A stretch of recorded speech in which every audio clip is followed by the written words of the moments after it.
The doctors had to sew my lips back where they meet. People who survived animal attacks. What happened? In 2010, me and my father were taking a motorcycle ride somewhere in southwestern New York. It was a nice warm day, and even while being whipped by the wind we weren't cold. We were going down a winding road in a woodsy area, with lots of corners. The corners were sharp enough that we wouldn't know if a car was coming down the road opposite us. I had a GPS, so I told my dad we were close to making it out of the curvy part of the road.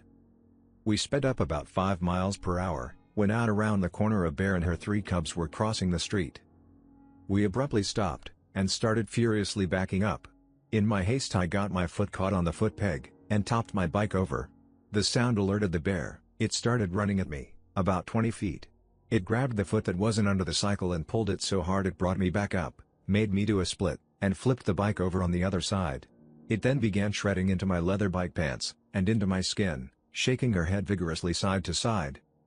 I was screaming, and my dad took out his carry pistol out of his saddlebag, and shot into the air. Bears weren't in season. The bear ran off with the cubs, and I had to get my bike towed and had to ride with my father as I couldn't move my foot enough to stay stable as a driver. In the end all I got was severe puncture wounds in my lower shin, a scratched bike, and light PTSD. My parents had a raccoon as a pet. Treated and acted like a family dog. Even swam in the backyard pool. Named him Rocky. I was 2 weeks old. In my crib one day, Rocky jumped in my crib and scratched, and bit my face up. Got 48 stitches in my face. Couple shots. Front page of the newspaper, 1980. Dad said he shot Rocky after the incident. I'm 40 now. I am a little deformed from the way he scratched and bit me. The doctors had to sew my lips back where they meet at the side. Can't even talk normal. Yeah, I never got you were such a beautiful woman. Unless people were lying just to make me feel better.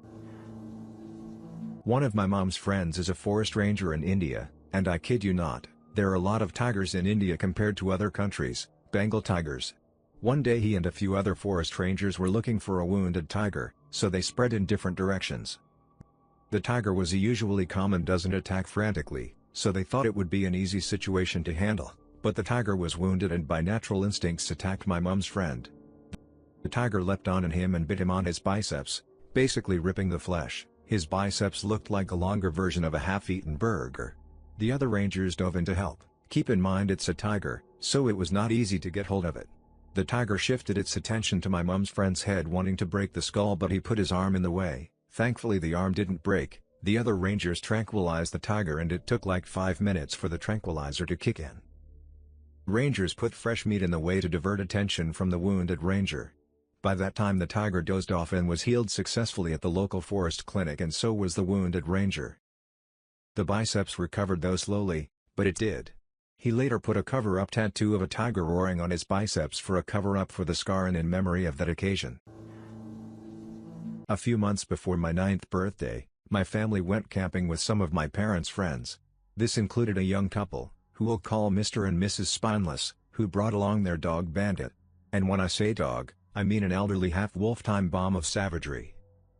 So later that night, while the adults were sitting around the campfire doing what adults do around campfires, my sister and I started playing a game of tag.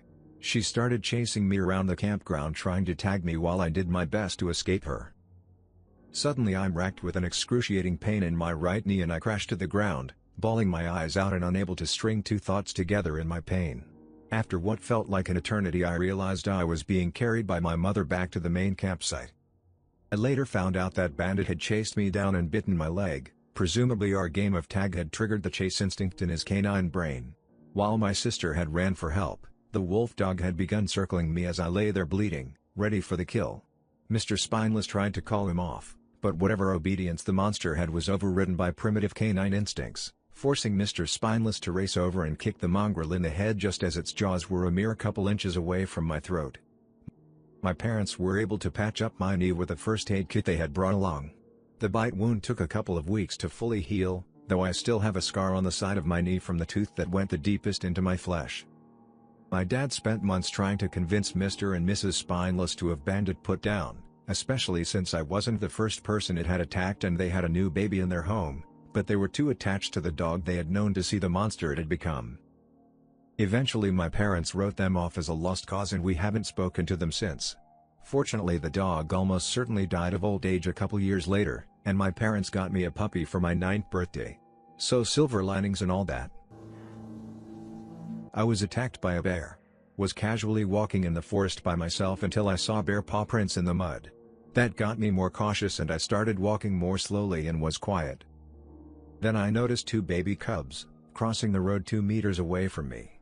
I slowly turned around, then saw the mother puffing towards me. I screamed my lungs out, but it didn't help as she jumped on me and we started to wrestle. I threw some good hits to her nose until I eventually poked her eye and she got off from me.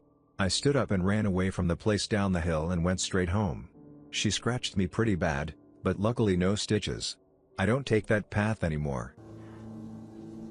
This is my friend, but I was there when it happened. I was on vacation for a week in Mexico with my girlfriend and 2 other friends. If you have ever been, you know there are many large street festivals with people selling stuff and basically trying to get any money they can off you. For the most part we usually ignored the sellers, but one time my girlfriend pointed out someone with a huge snake offering a picture with it for some money. We were dumb at the time and didn't think of the risks, so my friend paid to have a picture with the snake around his neck, but the snake began hissing loudly. The guy who was in control told my friend to stay very still and it would surely calm down, but it just kept hissing. Eventually the owner tried to take it off my friend, but the snake bit the guy right on the nose, causing my friend to go into a panic and chaotically throw the snake off him. The snake then began biting my friend over and over, and all I could think was, is this thing poisonous? Turns out it was, and my friend died from the bites just a few days later. Moral of the story: don't trust those kind of people because they most likely have no idea what they're doing, and when the animal turns savage they will have no control over it. Years ago here in California there were issues with aggressive bees. From what I understood, local bees somehow mixed with the African bees, creating very aggressive bees. There would be the occasional news story about attacks, but those were usually with beekeepers with rogue swarms. A few friends and I trailered our horses to a nice quiet spot to ride. It was a beautiful day and the ride was going great. Under a giant oak tree that we had to ride past we could see some boxes, plastic storage bins like the kind you keep Christmas stuff in to store away. We thought nothing of it as scumbags often dump their trash out in the middle of nowhere. We rode near the boxes and we could hear more of a humming than a buzzing, so we rode way around them. We were about 1,000 feet past them without even seeing one bee, then all of a sudden they were right on us. It was a massive black cloud and they flew right into us. We all kicked up our horses and ran as fast as we could away, but they stuck with us. We must have ran a mile and still, a cloud followed us. We got to where our trailer was and they had big troughs to water horses and we rushed to jump in it. I had never been stung before so I was unaware of any allergies at the time. All I remember was gasping for air and I was out. Turns out those bees were responsible for killing 2 cows. I was stung over 40 times and my friends and their horses had about 200 stings between them. Not me, but a family member was attacked by her Pitbull. She told the story at least 20 times and it never changed. I wanna say our family is no stranger to big dogs, especially controlling dogs like Chow Chows, Akitas, Rottweilers and such. My family member was the same. She had owned 5 pit bulls previously throughout her lifetime. That day she woken up early to make a bottle for her granddaughter. She didn't notice one of the puppies, only 4 of them, had gotten out of its area. Stepping back she stepped on his paw, of course yelping. The father of the puppy jumped off the couch attacking her. He latched onto her arm and pulled her down. Her reflex made her cover her face as he ripped and tore both arms nearly off. Blood was everywhere, the floor, the walls and the ceiling. She screamed and cried, but only when she stopped making any noise he let go. The cops, animal control, and paramedics showed up immediately. She was in shock when they took her on the stretcher. She was talking fine, she said everything went numb. While moving her the control officer had a gun pointed at the dog, while moving him the mom and puppies. Cops said it was the saddest thing they saw. A mama dog wagging her tail walking down the steps, 4 little ones right behind. Finally my family member begged them not to shoot him cause he wasn't bad. After moving her the doctor was in shock. The paramedics didn't know what to do, as her meat was just hanging. So they taped it together until she reached hospital. They were going to amputate both arms, but luckily another doctor stepped and saved what they could. Unfortunately animal control put down both dogs and the puppies. One officer said the male was so nice he wouldn't have ever thought he did that damage. Till this day she doesn't blame him for what happened. She just wishes she got to tell her side before the news took over and claimed he was a viscous pitbull. It was a mistake, she said. One he was blamed for quickly. Craziest thing, the doctor said 2 other people came an hour before her, one a boy attacked by a German Shepherd, another woman by a Labrador. But the news only wanted the story on the Pitbull. When I was 6 years old I had a blind dog named Oliver. Oliver was a Neapolitan Mastiff. He was not only blind but had a condition, some infection in his bladder, and the medicine he took caused him to spaz out and act super crazy. Anyways, I was playing outside and I think my frisbee hit him? He came sprinting at me full force and took a bite at my head. I was rushed to the hospital where I received 32 stitches from temple to chin on both sides of my face. Asking my parents about later on, they described it as, when we pulled him off of you, your skin was caught in his teeth, and your face was peeling off. He was put down a week after and I still have an asymmetrical jawline and puffy, discolored cheeks. When I was about 4 we kept some of our toys in our basement. Now my house is over 100 years old, so you can imagine what the basement looks like. The floor and walls are made of cement and the whole place is caked in cobwebs. Anyways, my dad was doing laundry, our washer and dryer are in the basement, and I decided to hang out with him while he did it. I went into the back and played with some of the toys. One of them was a small couch that could fold out into a bed. I opened it up and tons of centipedes and spiders ran out. Some ran up my small body and others just surrounded the floor around me. I still have severe arachnophobia and I used to get panic attacks from being startled by a spider or centipede. They still scare me, but thankfully I don't have a mental breakdown from seeing a tiny bug with one too many legs. I used to walk past this yard between work and the house I was living in. A lady had a couple of dogs in the backyard. For whatever reason one of them absolutely hated me. It would jump at the fence and bark at me every time I walked by. Now, I had owned pit bulls which I played with pretty roughly. And always thought I would be okay if a dog ever attacked me since I could parry my own dog's play attack pretty easily. Well, I was wrong. One day this lady's dog actually made it over the fence and circled around me, biting my legs over and over again.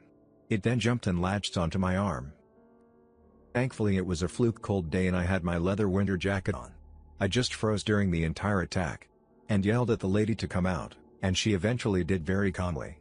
I learned that you cannot predict exactly how you are going to react no matter how prepared you think you are. Oh, and I guess for imagery, this dog was probably a German Shepherd Lab mix. Looks like a German Shepherd but was solid black. I wasn't seriously injured, but it really humbled me, I guess you could say. In 2018 I was working at theater in the middle of a forest.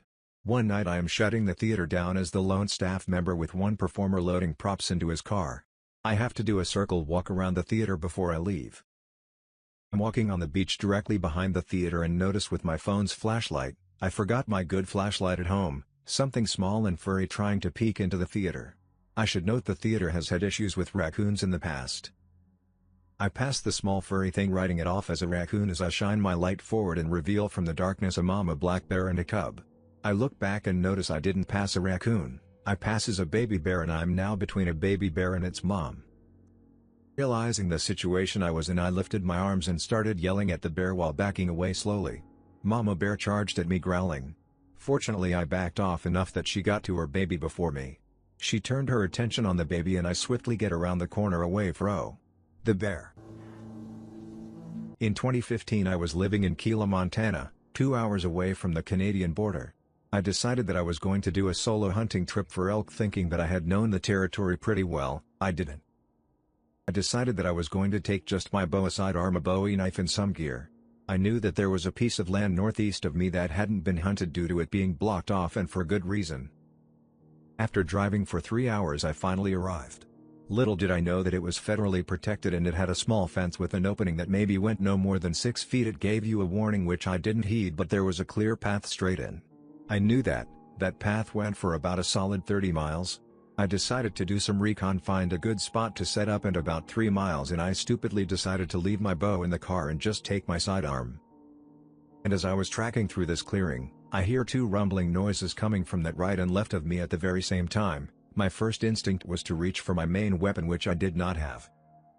Then about a couple of seconds a full-grown 2,500 IB moose and a full-grown grizzly bear appear and emerge at the very same time, and I'm caught right in the middle.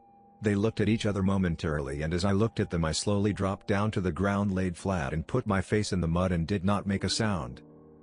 After what seemed hours, which was making possibly about 15 minutes, they, from what I could hear, looked at each other, snarled, turned around, and went in the opposite direction. I laid there until I was certain that they were no longer around, and I hauled my butt back to my truck and took off. Never went solo hunting again. Mom's boyfriend had a dog. Okay, I thought. Big white Pitbull called Ivy. Cute. Chain up downstairs, and Mom's boyfriend said not to play with her because she's supposed to be a guard dog and is very hostile towards people she does not know. But because I'm in tune with animals and have unlocked my animal lover perk, I decided to ignore said instructions. So I play with this dog, and guess what? She has the nerve to bite me. Not only was I offended, but also slowly bleeding as she took a good section of the top of my eyelid. The pain I thought was not that bad. Little did I know when the adrenaline wore off in the hospital I would want to die because the pain was too much. Got stitched up. I'm better now. I like to tell people it was 3 wolves and I was in the wild. It's less embarrassing that way. Thanks for listening to Radio TTS. Hit the subscribe button and activate the notification bell for more videos. Click the right box for the Radio TTS playlist and let us know what the next video should be about.